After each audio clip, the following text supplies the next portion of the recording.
Am I the a-hole for refusing to let my sister's boyfriend attend Christmas dinner after what he said to my husband? My sister's been dating this guy, Jack, for about 6 months. She's head over heels for him, but my husband and I aren't his biggest fans. He's been offhandedly rude a few times, but nothing major until recently. Last weekend, we hosted a small family dinner. Jack was invited and things were going fine, until Jack made a comment about my husband's work.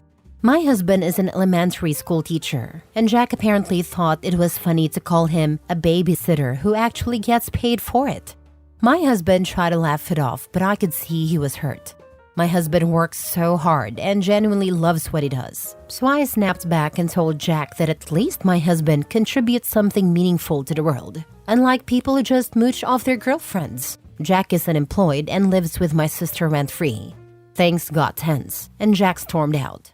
My sister later said I embarrassed him and that I should apologize. Now, Christmas is coming up and my sister asked if Jack could come to our family dinner. I said no. I told her he wasn't welcome in my house until he apologized to my husband. She called me a hypocrite for demanding an apology after what I said about him. Our parents are staying neutral, but my mom did say it might be better to just let it go for the holidays. So, am I the a-hole? Edit. Just to clarify, my husband didn't say anything to provoke Jack, and this wasn't a one-off thing. Jack has made snide comments about other people in the family before, like joking about my dad being too old-fashioned for using cash instead of digital payments. It's not just us. Also, I'd be open to having a civil conversation with Jack, but he hasn't reached out at all since that night. My sister keeps doubling down that I'm the one who should apologize, which feels unfair considering he started it. Now for the top comments. LMAO, he's insulting your husband for being a teacher when the guy is unemployed and leeching off your sister. The audacity of this clown. Not the a-hole. Plus, it ain't hypocritical to expect an apology after the disrespect, especially when you responded to his initial insult. Because the fact that Jack makes these comments without provocation shows he's intentionally trying to be hurtful, not just engaging in playful banter. Yikes. Not the a-hole. Not the a-hole. If you would have said it unprovoked, you might have been a bit of an a-hole. But no, he was making fun of a person with one of the most important jobs in the world, and he does that as an employed person who lives as a parasite to your sister. So he deserved to hear it. And I hope your sister soon throws away her rose-tinted glasses and sees him for the person he is. And by that, I don't mean that he is unemployed. That can happen to anyone. But he is making fun of people for no good reason and isn't ready to handle something being thrown back at him. I'm seeing this as a red flag for him trying to isolate the sister from her family. The relationship is moving way too fast, and with how besotted his sister is, I bet it started with some serious love bombing. This dude is very serious trouble. Not the a-hole. Jack is likely lashing out because he feels inadequate due to being unemployed. He doesn't get to come to your house and put you down. He can spend Christmas looking for a job and thinking about his life choices. Bravo, OP. Next story. Am I the a-hole for refusing to share my daughter's 27 Christmas gifts with her half-brother who got one? I share custody of my 7-year-old daughter Zara with my ex. While we were still dating, my ex cheated on me and had a son who is now 5. She has full custody of her son since the dad is a deadbeat who only sees his child every few months. On the other hand, I have majority custody of our daughter and have her 3 weeks out of every 4. Besides attempting to co-parent the best we can, our relationship is non-existent. This is mostly because my ex is narcissistic. She expected me to pay child maintenance because I kicked her out, and now she lives in a 2-bedroom apartment in a crappy area. She also told her son I was his dad for whatever reason. Because of this, we only physically interact whenever I pick up or drop off Zara. Anyway, Zara was born on Christmas Eve, which means I buy her a lot of presents. This year, I bought 20, plus 5 from my brother and 2 from her mother. My ex didn't get the bonus she had hoped for from work, which she was relying on for Christmas dinner.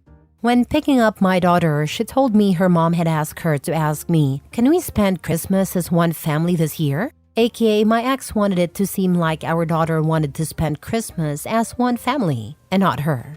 I have a closer bond with my daughter than my ex does, so she was honest with me about the situation. I asked her if she was okay with the idea, and she told me she didn't mind as long as her half-brother didn't mess with her things. I agreed to respect her boundaries. From what she's shared, her half-brother is the typical annoying younger sibling and they don't have a close relationship. Considering they only see each other once every 3 weeks, it's not surprising that they're not particularly close. Not that I care anyway. When Christmas morning came and my ex and her son arrived, my daughter was screaming for us to begin opening presents. We all went into the living room and my ex was shocked to see the number of presents under the tree. She looked at me weirdly and asked which ones were for her son, and I told her none. I guess due to the sheer number of presents, she thought I had bought a gift for her son. I told her no, and that these were all for Zara since it was also her birthday. She got angry quickly and pulled me into the kitchen where she quietly screamed at me. She called me selfish and greedy, not just for buying Zara too many presents, but also for the price of them. Zara had already opened a new bike, a Kindle, and a chemistry kit. She complained that her son now had to watch his sister open presents, while he was only holding a children's book, which is all she could afford.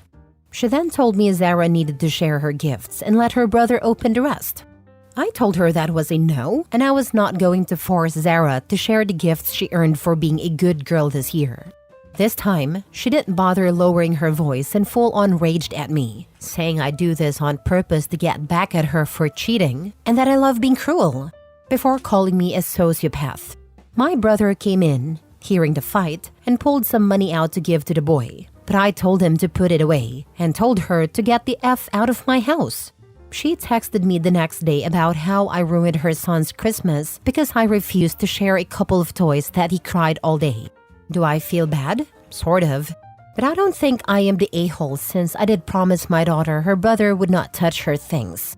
Christmas Eve and Christmas Day are considered one day for us because Zara was born on Christmas Eve, and it's weird to open birthday presents one day and Christmas presents another day. I 100% believe you're under no obligation to purchase gifts for her son, and your daughter should not have to share. That being said, knowing her financial situation and the fact that she has 2 children to buy for as opposed to 1, you had to have known her son wasn't going to have the same number of gifts to open. You could have explained to your daughter that you were going to do the majority for gifts with just the 2 of you because you didn't want to make her brother feel bad. In doing this, not only do you prevent the boy from sitting there and experiencing a sad situation, but you also teach your daughter compassion. After all, it's not the boy's fault your ex cheated on you. He is innocent in all of this. Exactly. At the end of the day, the little boy is completely innocent, and thinking about other people's feelings is a really good lesson to teach his daughter too. That's if he knows it to teach it. Not the a-hole. Not your kid, not your responsibility to buy him presents. Tell the ex if she's so concerned, she can go buy him more presents. I think it's absolutely sick and disgusting that so many people think this way in the comments. I'm not advocating that the dad was obligated to get gifts or share gifts that belong to the daughter, but this should have been way better planned. He allowed a 5-year-old to sit on Christmas morning, watching his sister open nearly 30 gifts while he got a book. I will die on his hill, but nobody with a kind human heart would do that. It's that plain and simple. That was so cruel, and could have avoided by having the daughter open most of the gifts before they arrived. Also, as a parent, he should be teaching his daughter to be a kind and caring person. He isn't. He didn't even teach her to buy her sibling a gift. That is horrendous. The daughter isn't even taught kindness. I think both parents failed this one massively. He could have had his daughter get her brother a Christmas gift and teach her compassion. Instead, he is teaching her that she doesn't have to give a crap about others, and not showing her what basic empathy looks like. She will grow up to be a bad person, just like both her a-hole parents. The world sucks. Next story. Am I the a-hole for refusing to let my brother-in-law move into our guest house after he screwed us over financially? My husband and I have a small guest house on our property that we rent out for extra income. A couple of years ago, my brother-in-law, his brother, approached us asking to borrow $10,000 to cover some debts. He was desperate, and we wanted to help, so we lent him the money with the agreement that he'd pay us back within a year. Fast forward 2 years, and he hasn't paid us a cent. He avoids the topic every time it's brought up, and even had the audacity to take a trip to Cancun recently. My husband and I had an argument about this because I'm angry he's not holding his brother accountable. Now, the tenant in the guest house recently moved out, and my brother-in-law suddenly wants to move in. He claims he's struggling financially and needs a place to stay for a few months. I flat out refused. I don't trust him to pay rent, and honestly, I'm still furious about the $10,000 he hasn't repaid. My husband thinks I'm being too harsh, saying it's family and we should help him out. But I feel like he's taken advantage of us enough already. I told my husband that if he wants his brother to move in, he can either pay us back the $10,000 first or sign an agreement with consequences for not paying rent. My husband says I'm being unreasonable and cold-hearted. Am I the a-hole for refusing to let him move in without clear terms? Edit. For context, the $10,000 wasn't something we had lying around. It came from our savings for a new car and home improvements. We didn't have kids at a time, but now we do, and finances are tighter. My husband keeps brushing it off, saying his brother will figure it out eventually, but I feel like we're just enabling him to keep taking advantage of us. I'm standing my ground, but now I'm wondering if I'm being too rigid about this. Kiss those $10K goodbye, and if you let that mooch move in, it won't be for a few months. You will have a lifelong non-paying tenant, not the a-hole. Exactly. If he hasn't paid back the $10,000, there's no chance he'll stick to any agreement about rent. Letting him move in would just be asking for some stress and financial losses. Better to cut the losses now. If he couldn't repay $10,000, moving in will just prolong the issue. Telling him no now protects you both financially and emotionally. They say, burn me once, shame on you. Burn me twice, shame on me. I don't know why your husband doesn't take this seriously. $10,000 is nothing to sneeze at. Reading between the lines, your in-laws may have enabled a certain lack of accountability and continue to do so. There are a million stories on here about family members who are taken advantage of, and the rest of the family is like, oh, just let it go to keep the peace. I wouldn't let it go.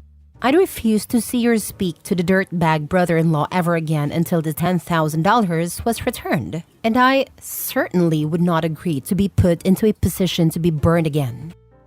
Exactly this, not the a-hole.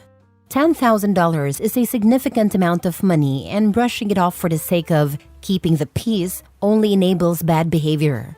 It's not just about the money, it's about respect, boundaries, and accountability. If the brother-in-law gets away with this now, what's stopping him from doing it again?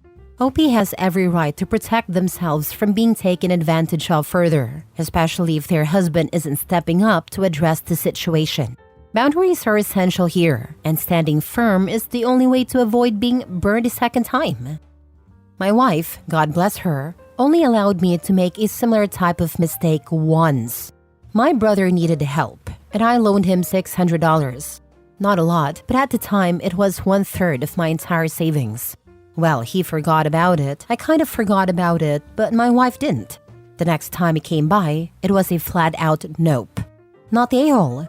Tell your husband that before he thinks about helping his brother needs to do the right thing and pay back the $10,000 plus interest. Last story.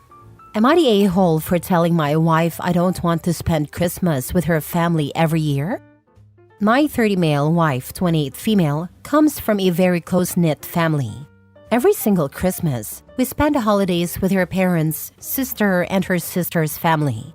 It's always the same. Wake up at their house, open presents, have a big lunch, and spend the evening playing board games. Don't get me wrong, I love her family, and the tradition is nice. But here's the issue. It is 6 years we've been married. We've never had a Christmas that's just us, or even one with my side of the family. My parents live across the country, and traveling to see them during the holidays is expensive, so we usually end up visiting them another time of year. This year, I suggested we do something different. I wanted to spend Christmas with just the two of us and our daughter, 5 female, at home, or even go to my parents for once. My wife immediately shut it down, saying Christmas is meant to be with her family and it would break their hearts if we didn't come. When I pressed the issue, she said I was being selfish for not valuing the traditions that are important to her. I told her it feels like her family's feelings always come first, and that I want to start our own traditions, even if it's just every other year. Now, she's upset and told me I've ruined the holiday spirit. Her parents even got wind of the conversation, not sure how, and are now saying they don't know what they did to make me feel unwelcome. Am I the jerk for wanting to switch things up for Christmas? Or should I just accept that our family's traditions are the default? Spending 6 times with her family and not once with yours? I would never accept that. Exactly, 100%. A major part of this problem is that OP has let this happen for 6 years. What discussions happened while dating, engaged, and as newlyweds? Her whole family is out of line to expect one side to be more important. I'm so thankful that my own mother and mother-in-law were both of the mindset to assume we would alternate holidays. Both would ask way in advance what hubby and I wanted to do for every holiday. And my hubby is an only child with a small family. Without us, his parents were basically alone. In 20 plus years, we've never disagreed on holidays. Sometimes his parents, sometimes mine, sometimes we split to each go to our own. It's so sad OP is in this place, but he also contributed to the problem by not handling it sooner. Not the a-hole. There is always give and take with these things. Honestly, having a huge family Christmas every year sounds exhausting. Especially with a kid at this age, it's so much more meaningful to have it just be your family, not the extended family. When you use the word family, who does she think of? I'd ask her. Because at this age, it should be her partner and child. That's her immediate family. It sounds like she sees you as an addition to her family, not that the two of you form a family unit. That's not a healthy outlook long term, because all solutions to this problem come from that foundation. Whatever negotiations you make start there. It really sounds like it's time to forge your own traditions as adults, whatever shape that takes. Her parents aren't helping by acting hurt. The first thing you have to learn as your kids grow up is that they have their own lives and commitments. I'd want my daughter to love someone enough that she wants to create new memories with that person, even if what I really want is for them to never leave home. They're not helping. This sounds like you need a long conversation with her about what family means and how to be fair in a relationship. I was in a very similar situation. Every holiday and most Sunday, lunches were spent with the wife's very large extended family. It was mostly enjoyable, but always hectic. I provided a house at the beach where half the family camped out during the holidays. In-laws also had a house where the rest camped out. I'm talking 12 to 14 people to a house. I began resenting the lack of privacy and how everyone disrespected my property and had no boundaries. I had an emergency situation arise and asked my wife to stay and help and go to the beach a few days later. She very bluntly told me she would rather be with her family. We are now divorced.